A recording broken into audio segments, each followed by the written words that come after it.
नमस्कार. आज मी इथे माशांचं जेवण बनवत आहे. त्यासाठी मांदेली घेतलेली आहेत. मांदेली साफ करून घेते, खवळं काढून घेते, त्यानंतर बाजूचे कल्ले कापून घेते आणि डोक्याकडचा भाग कापून पोटातली घाण काढून टाकते. अशा प्रकारे मांदेली साफ करून घेतलेली आहे. आता स्वच्छ धुवून घेते. इथे कढीसाठी वाटप काढून घेते. त्याला लागणारे साहित्य स्क्रीनवरती लिहिलेलं आहे. आता ग्राइंडरमध्ये बारीक वाटून घेते. थोडं थोडं पाणी घालून वाटप एकदम बारीक वाटून घेते.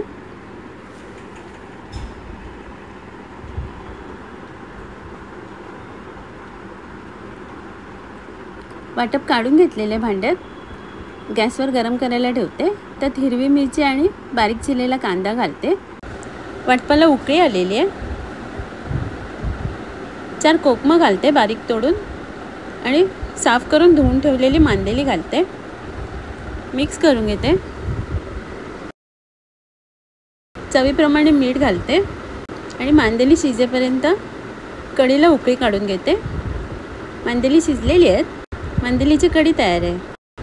इथे भांड्यात उभा चिरलेला कांदा घेते, 1 टोमॅटो, बारीक चिरलेला आलं लसूण, हिरवी मिरची, धणे पावडर, काळी मिरी पावडर, लाल मिरची पावडर, हळद, 4 कोकमं बारीक तोडून घेतलेली, कोथिंबीर, चवीप्रमाणे मीठ आणि कढीपत्ता घालते आणि वरून तेल घालून हाताने छान चुरून घेते.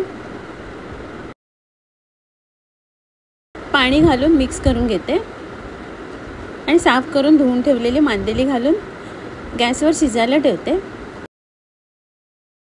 भाजीला छान उकळी आलेली आहे. मांदेली शिजलेली आहे.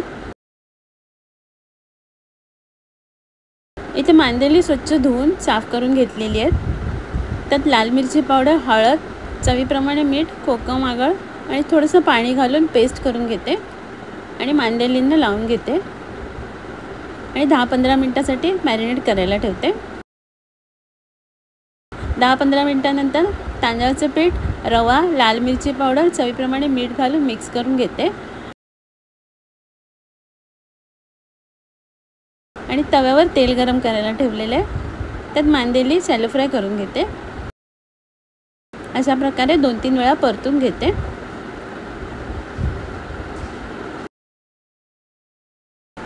मांदेली फ्राय करून झालेली आहे. आता मी काढून घेते.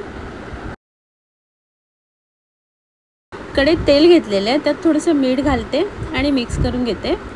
इथे बोंबील बारीक कापून स्वच्छ धुवून घेतलेले आहेत. ते तेलावर परतून घेते 2-3 मिनटं. आता बाजूला काढते. त्याच तेलात थोडंसं तेल घालून 4-5 लसणीच्या पाकळ्या परतून घेते. लसूण लालसर झाल्यावर बारीक चिरलेला कांदा घालते.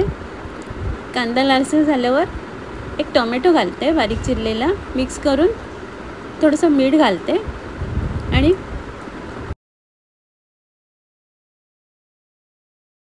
झाकण लावून टोमॅटो शिजायला ठेवते.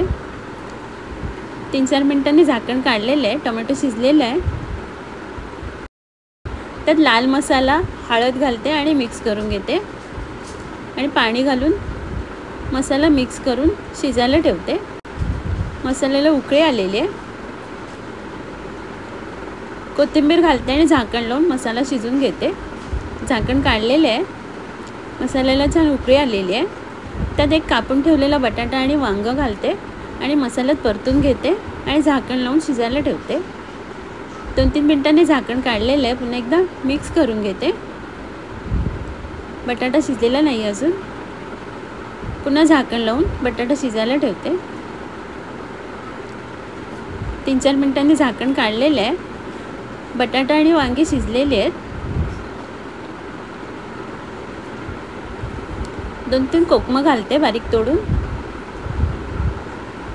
आणि भाजून ठेवलेले बोंबील घालते. मसाल्यामध्ये मिक्स करून घेते. वरून कोथिंबीर घालते आणि पुन्हा एकदा मिक्स करून घेते आणि झाकण लावून 2-3 मिनिटं शिजायला ठेवते. झाकण काढलेलं आहे. भाजी शिजून आलेली आहे. वरून कोथिंबीर घालते वांग बटाटा घालून सुक्या बोंबीलची भाजी तयार आहे. आता मी सर्व करते. आजचा व्हिडिओ पाहिल्याबद्दल खूप खूप धन्यवाद.